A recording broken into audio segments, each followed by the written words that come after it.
Hey, what's up, guys? So today we wanted to talk about stability in your Facebook ads. This is something that we get sort of a lot of inquiries about. And I noticed a lot of people who have joined the group, when answering those group questions, we say, what's the biggest hurdle? And we see stability in the ads as something that comes up quite a lot. So we wanted to address this problem specifically and talk about not only how to create stability within your Facebook account and the ads that you're running, but some other things that you can put in place with your funnels and your business as a whole in order to create stability when Facebook might not be delivering this stability that you want on a daily basis. So cool. I think we're just going to hop right into it. Cole, did you want to add anything on there before we get started, or? Yeah, I mean, just that, there are certain techniques and we'll talk a little bit about, within Facebook ads specifically that can certainly help with this issue. But that it's more, it's more of an overall business thing. And you can't just look at, oh, okay, I need Facebook ads always consistently being where I get 100% of my sales. And these ideas we'll be talking about is just kind of ways that you can create stability within the business, as well as within Facebook ads. Yeah, and something we always like to kind of emphasize is that Facebook ads are the fuel for your business.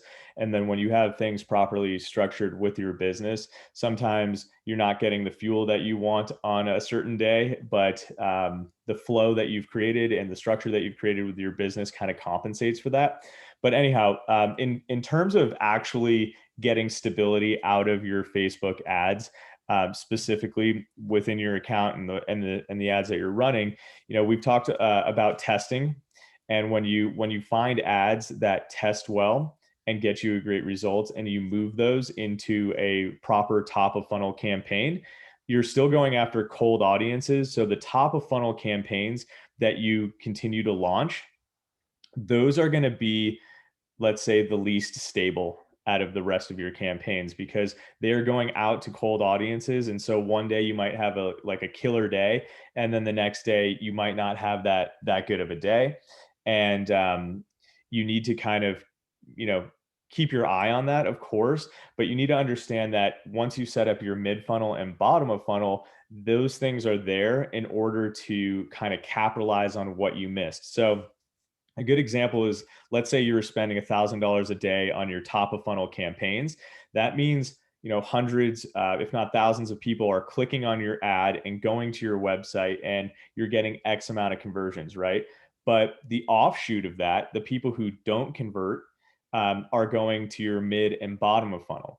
So let's say, again, day one, you spend $1,000 on your ads and you get 50 conversions, okay, for example.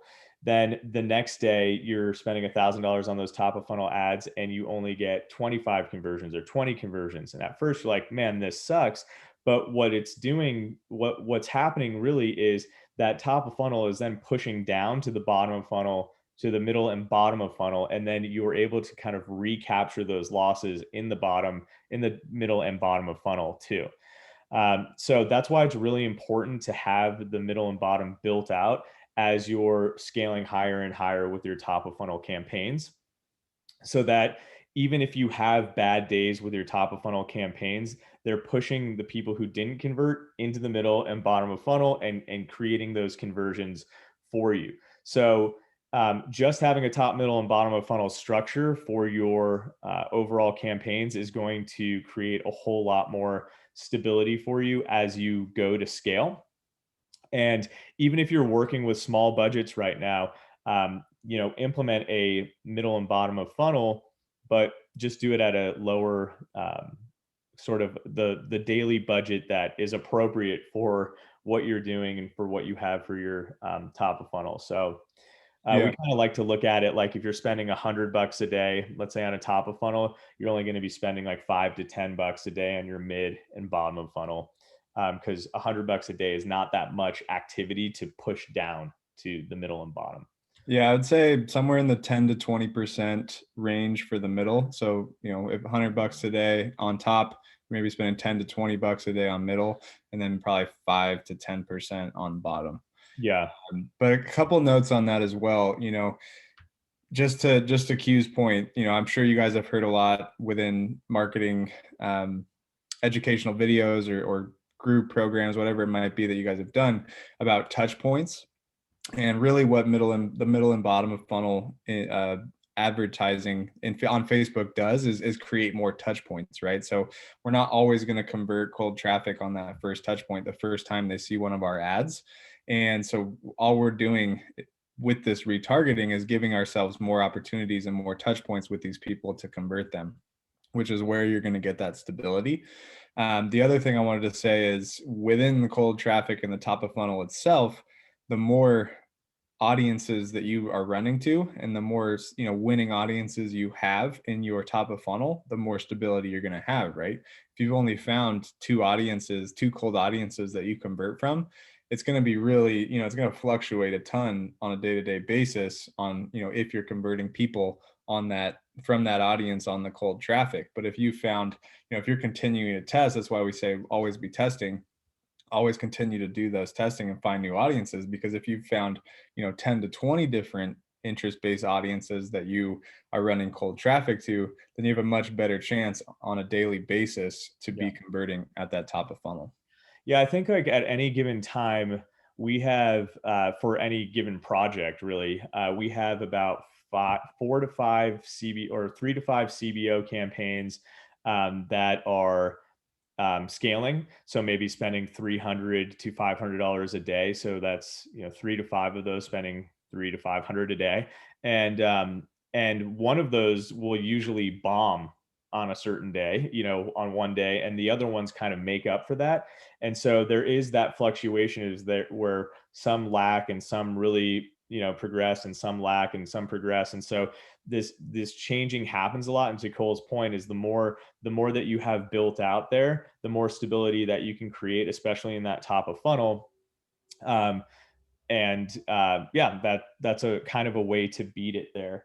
And then when you are spending that much money every day, your middle and bottom of funnel are just absolutely crushing it because they're pushing so much traffic down the funnel essentially. Yep. So um yeah, Sorry, one more note on the middle and bottom funnels. This is actually a conversation Q and I had the other day. You want to make sure that the people you're retargeting in the middle and bottom funnel know that it's you again that's yeah, retargeting. Like, yep, you don't want your ad in from your top of funnel to be so different from your middle and bottom that it's not even retargeting because they think it's like a different company that's targeting them with this ad, right?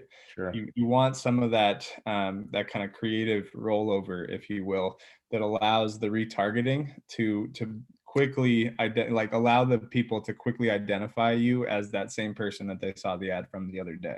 Yeah, absolutely. So what I'll see a lot of is people, and this is something that I hear a lot of from other Facebook advertisers that or people who are running ads that think this might be a good strategy, but a lot of people in the middle of the funnel will use new verbiage and new images thinking that like, okay, they saw my first ad and then in the second ad I'm going to hit them with something different to get that new angle and bring them in on like a discount or something like that. And although sometimes that works, what we found particularly is in running huge budgets and hitting the middle of the funnel, we found that sometimes people don't recognize those middle of funnel ads as the same ads as they're the same company advertising the same thing from the same person, right? Yeah.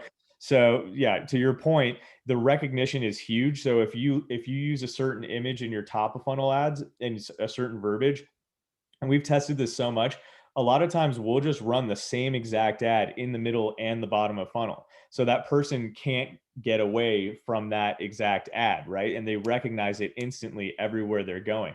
As soon as you start making changes within the images and the text, and even if you're changing the image and the text, then suddenly the recognition isn't there as much. And so that's why you'll see, even if people are changing images and text, you'll see like the same guy's face in it every time, and stuff like that. So just be aware of that. Don't change your middle and bottom of funnel advertisements too much, especially when you're starting out, until you really get the hang of it and you see how it works.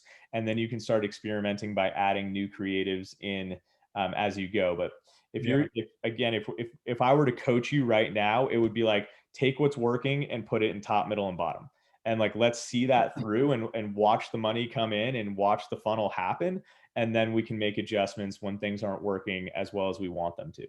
I will say really quickly on the discount thing, we have seen a lot of Yeah, success on bottom funnel campaigns with a small discount, but sure. only when we've like kept the same creative and we've made sure that it's very obvious that Yeah. it's still us doing the advertising. Right. And you'd think like, how can they forget it's me? It says has my logo and my name in the top, and it's crazy how unrecognizable something can be with just a switch of the ad. So Yeah. don't rely on people to remember you. And yeah, it's one thing I've learned through advertising and seeing how people react to everything is that people do not do what you think that they're going to do, or what makes sense logically. So when you say like, well, that doesn't make sense, why would they do that? You can't like use that as a frame of reference. You have to look at like at the data and see what actually happened. So these assumptions that we all make, and say, "Oh, that's stupid. How could they do that?" Well, you can't really make make those judgments, right? They just Yeah. people do what they do, and you have to read the data and see what happens. Yep. Cool. So I think we've pretty much covered that. The top, middle, and bottom are going to create the stability, so long as you execute that right, and that all depends on how well you've tested and how well your ads have proven to do, and then how well your top of funnel campaigns can do, how many audiences you have, and top of funnel campaigns you have, and how they filter down to that middle and bottom. But the thing again, and you'll hear Cole and I emphasize this over and over and over again. If you really want stability in your business and in your Facebook ads, let's say, you got to create a system that is going to allow for that. And it doesn't matter whether you have a product and you're doing drop shipping, you're drop shipping some silly bracelet or something like that, or cool gadget, or whatever you sell, or whether it's services like you're an agency or you do coaching. You really should be filtering people obviously into your email list. That's automatically happening, but you really should be filtering people into a Facebook group as well. And so many people I've talked to in the past, especially people who are starting out, see the group as, well, they can't really wrap their mind around that. So whether it be selling t-shirts or selling like cocktail supplies, it's like, why would I have a group?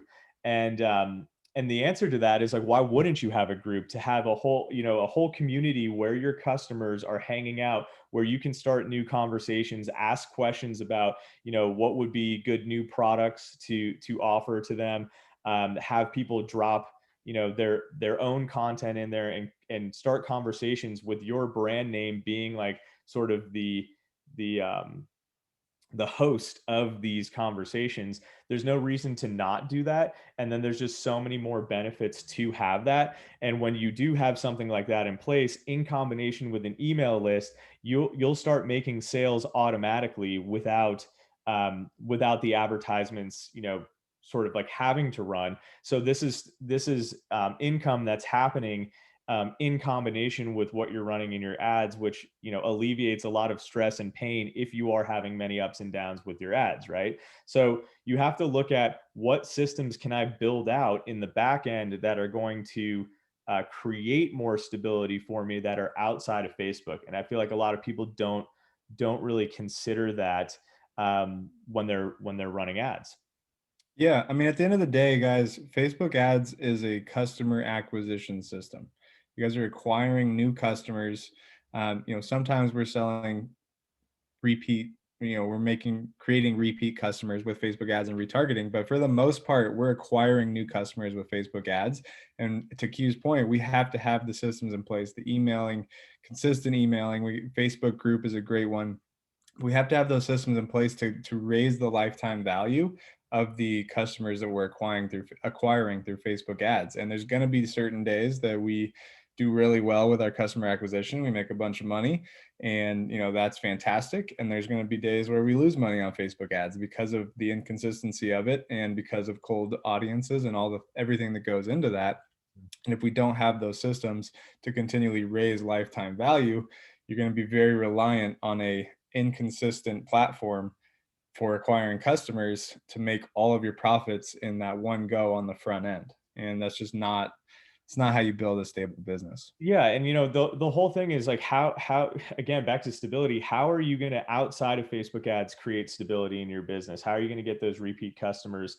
And we've talked about Facebook groups before, and we're talking about it right now. But all Facebook group is people who are customers. Well, in our case, and many others actually, if you sell first and put them into a group, they're your customers and they're your followers now. So you want a hundred. Why do you want 100,000 followers on Instagram? Because they're your followers and they see your content regularly and then they buy from you regularly, right? Why do you want 1 million followers on TikTok? The same thing. Like you are just creating followers from people who have already bought from you. So now that you have followers, you can create those repeat customers and sell more. And when you drop new products and services, you can, sell that to them. And so there's no reason to not do this. And you're just creating a machine of repeat sales again and again and again. Yeah. And I just want to emphasize too that even with e-commerce products, this works super well. We worked with a company that sold cocktail supplies essentially, and they thought this was a very bizarre idea at first. But what happened is they started getting people into their group. People started sharing recipes, different things that they used and liked with their cocktails, and then people started sharing different ways that they were using these people's products in their cocktails, and it got people more excited to use those products, which increased buying behavior, right? Because now people are like, oh, they did that with that recipe, I'm gonna buy it and then try it with this recipe too, right? So that's just one example. And then another funny example is there's this couch called the Nugget. Some of you guys might know this thing out there, but apparently it's a kid's couch, and it's really popular for putting in your basement or whatever, the kids room, because it has all these pieces that can intermix or whatever and create different shapes of the couch. Well, apparently the people who buy the Nugget, the parents, all join this Facebook group because they encourage that. And in the Facebook group, the parents share different ways that they use the couch, which I won't get into too much here, but it gets a little funny. And this group has blown up, and there's a bunch of different conversation in that group, which just enhances buying behavior for more of this couch, and it's become sort of an internet phenomenon.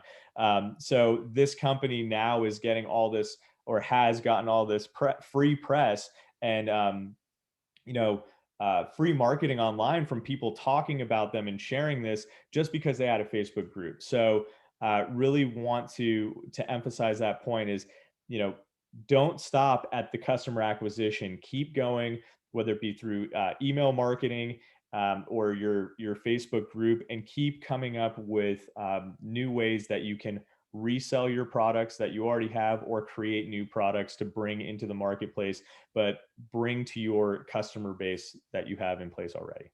Yeah, I think the last thing I want to say is it's never too early to start this either. We talk to a lot of people who are like, "Oh, I don't feel like I get enough sales to do much with my email list or to create a Facebook group and things like that." And honestly, start now and start building it now, because even if you only get 10, 20, 30 people in your group in the next month, that's still 10, 20, 30 people that you can turn into repeat customers and create, more revenue for your business. And your email list, if you only have 100 people on it that you've sold to over the last couple of years, who cares? That's another 100 people that you can create, that you can turn into repeat customers and create more revenue building for your business. So it's never too early to start the nurturing and to start raising lifetime value for your business. Yeah, and Cole, to your point, you got to start somewhere, and over the course of the year, you might scale up really fast and start adding a ton of people, and of course, more people means more revenue on the other end. So just think about it that way, and be excited when you get one, two, three, four, five people into your group, or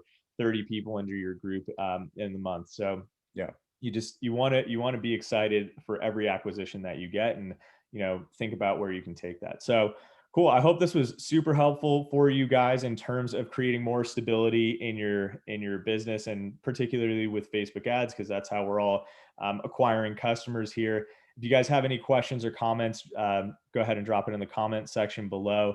And Cole and I are available for intro calls. So any of you guys who are new to the group and want some direction on where to go with your ads or with your funnel, kind of what the best game plan is for you and your specific business, we can hop on an intro call, just hash it out a little bit and give you that game plan.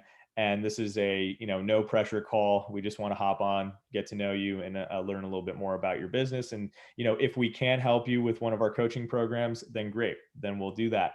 And if that works both ways. But yeah, really encourage you to hop onto an intro call, and we can just hash some things out and just get to know you a little bit more. Cool. Looking forward to talking with you guys. All right, see you guys.